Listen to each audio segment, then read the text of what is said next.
छुप छुप अश्रु बहाने वालों, छुप छुप अश्रु बहाने वालों, मोती व्यर्थ लुटाने वालों, कुछ सपनों के मर जाने से जीवन नहीं मरा करता है, जीवन नहीं मरा करता है। नमस्कार साथियों, स्वागत है आपका संप्रेषण में एसएस में। मैं हूं आपका दोस्त डॉक्टर एसएस त्रिपाठी।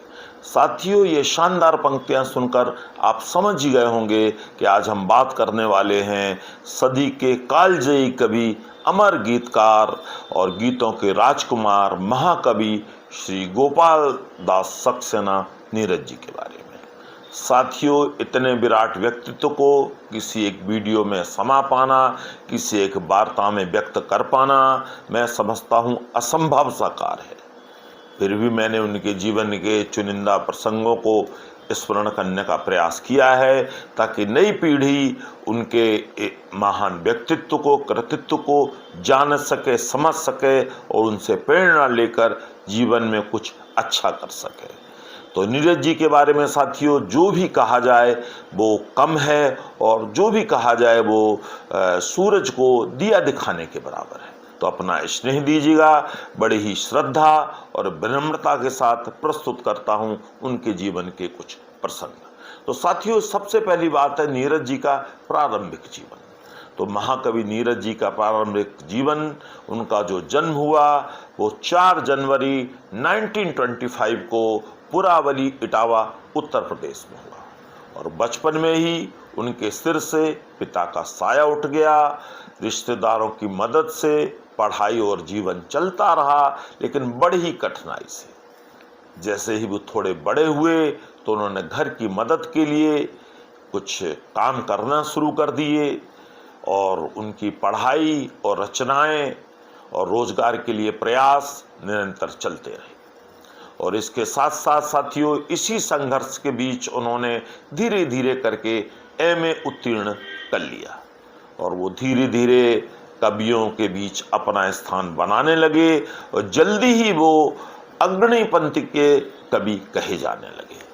और उन्होंने इस बीच कई नौकरियां करी, कई नौकरियां छोड़ी, कहीं उनके मुताबिक व्यवस्था नहीं मिली, कहीं उन्हें उतना मन नहीं लगा, कई कारण रहे। क्योंकि और ये भी कह सकते हैं कि उनका भीतर जो कवि बैठा था उनके भीतर, वो भी हिलोरे मार रहा था बाहर आने के लिए। तो कानपुर सहित वो कई नगरों में गए, कई जगह रहे, कई जगह नौकरियां की और अंततः वो अलीगढ़ में आकर रहने लगे। और इधर श्रेष्ठ कवि के रूप में उनकी पहचान बढ़ती जा रही थी, उनके परचम लहराते रहे थे, उनके काव्य संग्रह छप रहे थे। उनका पहला काव्य संग्रह 1944 में संघर्ष नाम से छपा। और नीरज जी डॉक्टर हरवंश राय बच्चन जी से बहुत प्रभावित थे। और इसी बीच साथियों, उन्हें फिल्म नगरी मुंबई से बुलावा मिला एक फिल्म में गीत लिखने का।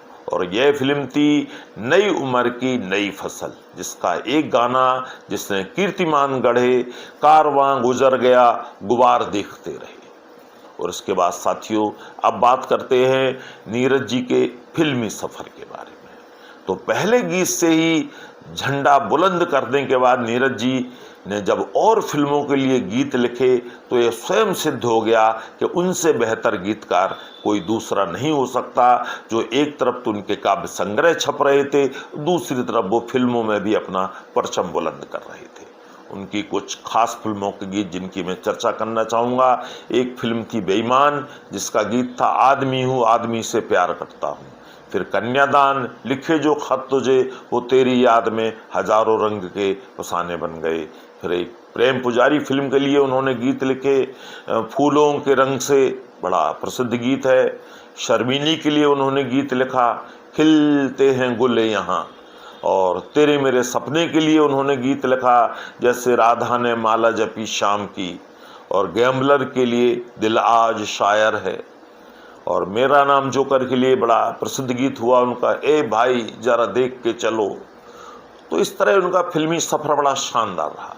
लेकिन साथियों, उनका मुंबई में ज़्यादा मन नहीं लगा। इसलिए नहीं लगा कि कहीं ना कहीं धीरे धीरे उन पर दबाव पड़ने लगा था कि वो भाषा की गरिमा से समझौता करें। और वो भाषा की गरिमा से समझौता करना नहीं चाहते थे। यही कारण है वो मुंबई छोड़कर वापस अलीगढ़ आ गए। अब बात करते हैं साथियों नीरज जी के साहित्यिक सफ़र की। जो नीरज जी का साहित्यिक सफ़र शुरू हो गया था बड़े ही कम उम्र में, और पहले उनका उपनाम भावुक इटावी हुआ करता था, लेकिन मित्रों के कहने पर उन्होंने अपना नाम नीरज रखा और उनके लगभग 17 काव्य संग्रह छपे, जिनमें एक से बढ़कर एक सैकड़ों गीत थे। और भाषाविदों ने उन्हें अश्वघोष कहा, तो कुछ लोगों ने उन्हें संत कवि कहा, और महाकवि दिनकर उन्हें हिंदी की वीणा कहा करते थे। और आज के दौर के कवि डॉक्टर कुमार विश्वास जी ने उन्हें गीत गंधर्व कहा। उनकी रचनाओं में समाज, प्रेम, चाहत, वियोग, राष्ट्र प्रेम, आध्यात्म, दर्शन, इस प्रकार के विषय शामिल रहे, जिन पर उन्होंने बहुत अच्छा लिखा। और उनके गीतों का देश विदेश की तमाम भाषाओं में अनुवाद हुआ, शोध हुए उन पर बहुत सारे, और उनके नाम पर नीरज निशाओं का आयोजन हुआ, और तमाम कवि सम्मेलन आज भी किए जाते हैं उनके नाम से। अब साथियों बात करते हैं नीरज जी के सम्मान। यूँ तो साथियों नीरज जी को हजारों सम्मान मिले, एक से बढ़कर एक बड़े सम्मान मिले, लेकिन मैं चुनिंदा का जिक्र करना चाहूँगा कि नीरज जी को फिल्म फेयर अवार्ड मिला, जो फिल्मी दुनिया का सबसे बड़ा अवार्ड माना जाता है। यश भारती सम्मान मिला, विश्व उर्दू परिषद का सम्मान मिला, और उत्तर प्रदेश भाषा संस्थान को उन्हें अध्यक्ष बनाया गया और एक कैबिनेट मंत्री का दर्जा दिया गया। भारत सरकार द्वारा उन्हें 1991 में पद्मश्री मिला, और 2007 में उन्हें पद्म भूषण मिला, और उनके प्रशंसक देश विदेश में सब जगह हैं, और वो वर्षों तक काव्य जगत के बेताज बादशाह रहे। और उनके कुछ गैर फिल्मी गीत हैं, गज़लें हैं, जिन पर भी कुछ चर्चा करना चाहूँगा। इनमें बहुत सारे प्रदेशों के हिंदी के सिलेबस में उनका एक गीत है, जलाओ दिए पर रहे ध्यान इतना, अंधेरा धरा पर कहीं रह न जाए। बहुत लोकप्रिय गीत है, बच्चे बहुत प्रेरणा लेते हैं इससे। और बहुत अंधियार है अब सूरज निकलना चाहिए, और अब तो मज़हब कोई ऐसा भी चलाया जाए, ये इंसानियत के नाम का गीत है। आंसू जब सम्मानित होंगे मुझको याद किया जाएगा, सब पर प्यार लुटाता चल, मैं तूफानों में चलने का आदी हूँ, जमाने को खबर कर दो कि नीरज गा रहा है। ऐसे अनेक अनेक गीत थे जो प्रसिद्धि के शिखर तक पहुँचे। और वो जो हमारे नीरज जी, वो काव्य जगत के अमर नायक थे, और साहित्य की 70 वर्षों तक सेवा करने के उपरांत गीतों, गज़लों, शायरी का यह अमर नायक 93 की एज में 18 जुलाई 2018 को अमरत्व में लीन हो गया। और प्रशंसकों ने कहा उनकी विदाई में, सारा प्रशंसक वर्ग जो है भावुक होकर उन्होंने कहा, कारवां गुजर गया, गुबार देखते रहे, गुबार देखते रहे। ऐसे महान संत कवि को मेरा नमन, वंदन, प्रणाम।